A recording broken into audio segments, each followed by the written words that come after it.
కర్నూలు జిల్లా ఎమ్మిగనూరు ప్రాంతీయ ఆసుపత్రిలో అయితే తల్లి బిడ్డ మరణఘటనపై జిల్లా ఆసుపత్రుల సమన్వయ అధికారి డాక్టర్ జబ్రుల్లా స్పందించారు. జిల్లా కలెక్టర్ ఆదేశాల మేరకు విచారణ జరిపిన ఆయన ఆసుపత్రిని సందర్శించిన అనంతరం వివరాలు తెలిపారు.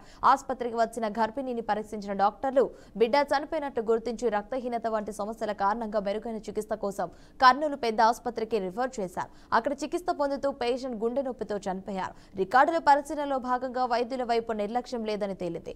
అయితే రోగిని ఒక ఆసుపత్రి నుండి మరొక ఆసుపత్రికి పంపే రిఫరల్ అయితే ప్రక్రియలో లోపం జరిగిందని పంపే డాక్టర్ కూడా రిఫరల్ ఆసుపత్రి డాక్టర్తో మాట్లాడాలని నిబంధన పాటించబోలేదని ఆయన స్పష్టం చేశారు. మధ్యన మాకు హెల్త్ డిపార్ట్మెంట్ రివ్యూలో కూడా మీరని చెప్పారు, ఏ ప్రాంతంలో కూడా పేషెంట్ ప్రెగ్నెంట్ అయినప్పటి నుంచి అంచెలుగా ప్రైమరీ స్థాయిలో ప్రాథమిక ఆరోగ్య కేంద్రాలు, ఆశా వర్కర్సు, ఏఎన్ఎంస్, మళ్ళీ మా సెకండరీ స్థాయిలో ఈ ప్రాంతీయ ఆసుపత్రులు, సామాజిక ఆసుపత్రులు, తర్వాత మాతో కానప్పుడు రెఫరల్ ఆసుపత్రిగా కర్నూలు పెద్ద ఆసుపత్రికి ఈ chain of linkage referral system ఇక్కడ జరిగిన లోపం ఒకటే అండి. ఇక్కడ నుంచి ఒక హాస్పిటల్ పంపించేటప్పుడు అక్కడ సంబంధించినటువంటి డాక్టర్తో ఇక్కడ పంపించే డాక్టర్ మాట్లాడాలనేటువంటిది డాక్టర్ సిరి మన కలెక్టర్ గారి మెయిన్ అజెండా. మేడం అదే నేర్పించారు మాకు. డైరెక్టర్ ఆఫ్ సెకండరీ హెల్త్గా మేడం వర్క్ చేస్తున్నప్పటి నుంచి కూడా ఈ ఇన్స్ట్రక్షన్స్ ఖచ్చితంగా ఇచ్చారు.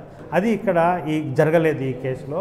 అది నేను డాక్టర్లను ఇక మీదట జరగబోయేటువంటి రెఫరల్స్కి నేను ఖచ్చితంగా ఆదేశాలు ఇచ్చాను. ఇక మీద ఇటువంటి జరగకుండా నేను తప్పకుండా వాళ్ళకి